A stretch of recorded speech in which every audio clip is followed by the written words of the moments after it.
Welcome back to the channel. We have to talk about this Brandon Ingram situation. It's looking really weird. It's being reported no one wants Brandon Ingram, which is insane because he's just reaching his prime.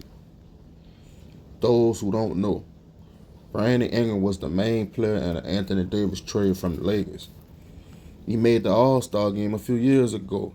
Everyone thought he was about to be the next KD. That hasn't happened because of the emergence of Zion Williamson and other young players on the New Orleans Pelican team and style of play.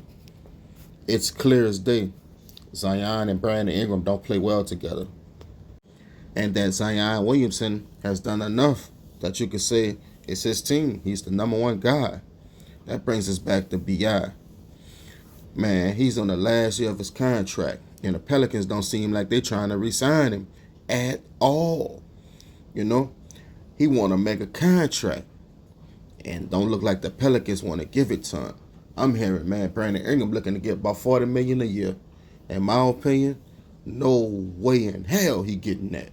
He good, but he ain't that good. You know what I'm saying? Ain't no way I would give it to him either. I highly doubt they're gonna just let him walk, for nothing in free agency. So I think a team that's desperate is gonna take a chance on him because he's in the between range. He's not really a top 15 player. He doesn't shoot the three ball well, good enough to where you have to respect him. I watch him. I watch a lot of Pelicans games. Man, it seems like Brandon Ingram is too predictable. All he does is get to his mid-range spot. He does nothing else. He don't play defense good enough. He's a system guy who needs the ball in his hands because he's an average catch and shoot player. I'm only being honest. He's an average catch and shoot player, man. Also, it seems like Brandon Ingram is a selfish player. Like, he don't care at times. He always get frustrated when he can't get to where he need to get on the court. He has to fix that. He don't seem to be like it don't seem like he's a mentally strong player, man.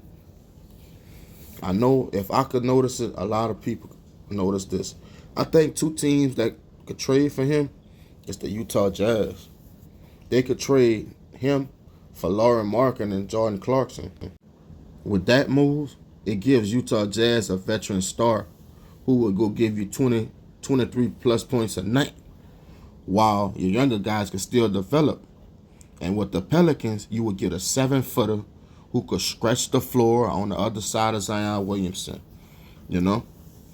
He could stretch the floor, and that would give Zion Williamson more space to operate.